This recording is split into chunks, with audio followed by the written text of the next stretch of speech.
Ryan, European Championship debut through to the quarterfinals. How does it feel?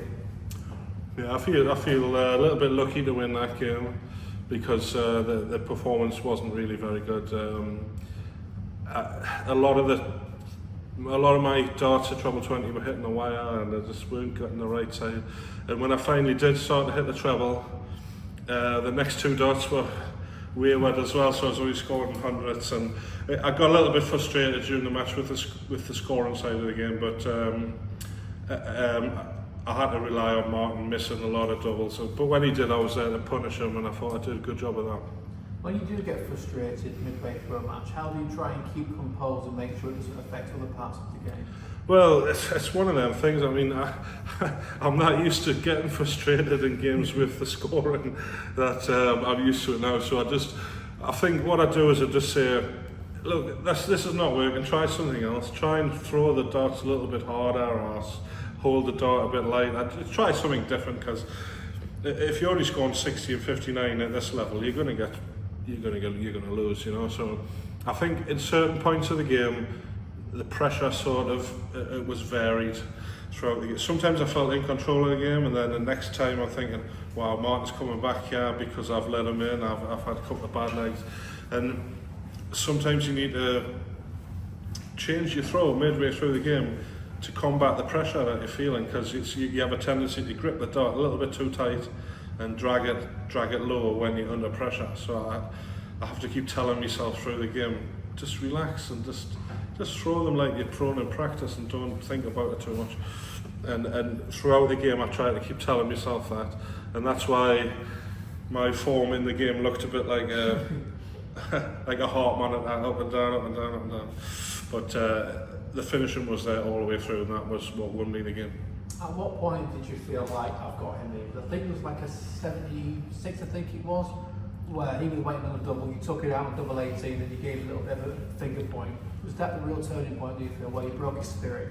Well, I don't know. It felt like a big moment in the match. I think it was the only time I celebrated hitting the finish, or because I was in a bit of a mood, not playing great throughout the match. It would be nice to dismantle Martin when he's struggling with a big ton plus average and make a big statement. Obviously, that's what I was hoping to do, but obviously didn't work out like that. But yeah, you're right. Those little moments of matches can make a huge difference. It's the difference between being 7-5 ahead of 6-6, and if you let Martin get some momentum and the crowd get going, it's a very different game than what it could have been.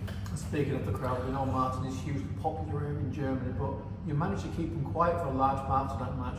Were you surprised about how quiet they were? Was you prepared for a more hostile atmosphere, shall we say?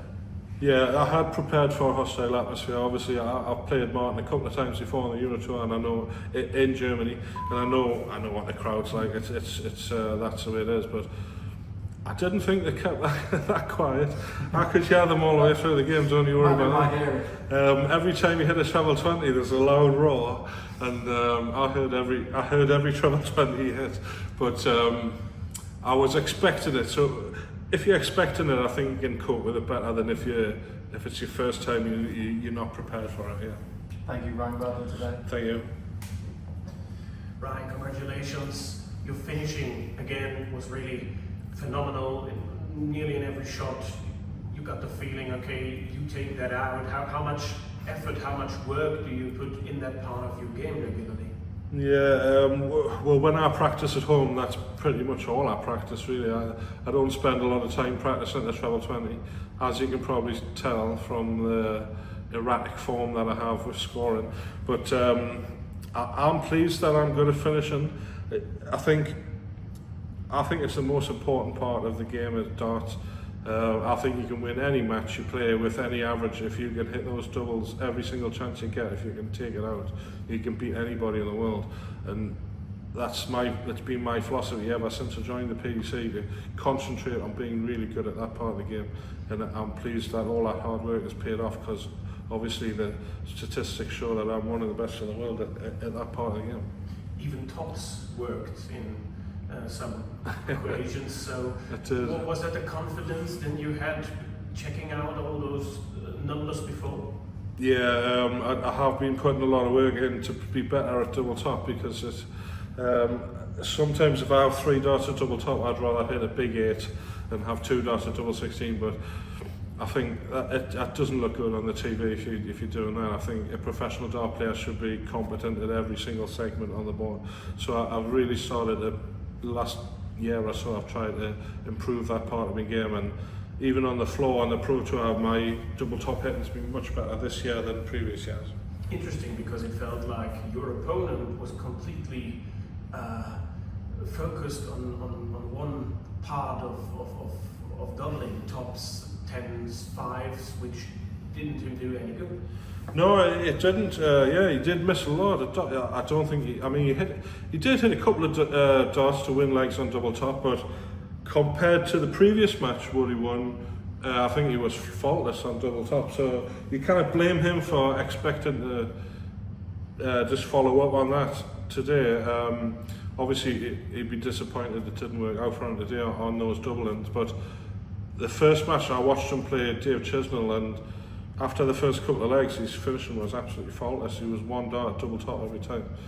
So, if I was him, I would have been going that way as well today, you know. So, darts is funny. Sometimes it's all on the day. You just don't know what's going to happen from one day to the next until you get on that stage. And just a quick look on your 2025 season, which is coming to an end in the next few weeks or months. But how pleased are you with the year so far?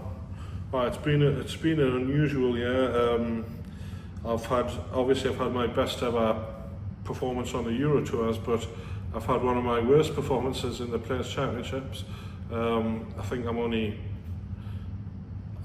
lucky to scrape into the top 64 at the moment in the Players Championships. So it's one of them things. I think I'll have to manage the schedule better next time, because I think I get sick of playing so many games every week and being away from home, and sometimes that can affect your game.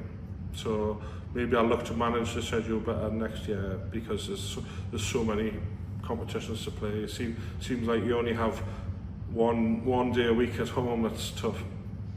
Thanks a lot, and for the rest of the Thank you. Ryan, congrats on that win.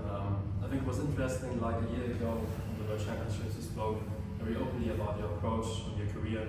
Not putting that much work into it, maybe changing that. Yeah. Can you just give an update on that? Because I think many were surprised me as well. You're such a fantastic player, causing so much damage in the majors as well. Have you changed anything about that? You've taken the flight issue, obviously. No, not really. I've always believed match practice is the most important practice you can get. Playing the top players on the stage regularly, I think it brings your game on so much more than you could ever do just practice at home alone. So this year, the one thing that changed this year is that I've qualified for a lot more Euro Tours through the new system of qualification. I haven't had to attend qualifiers. I've been automatically in as a pro tour merit player, and I've made a big effort to travel to all these events, and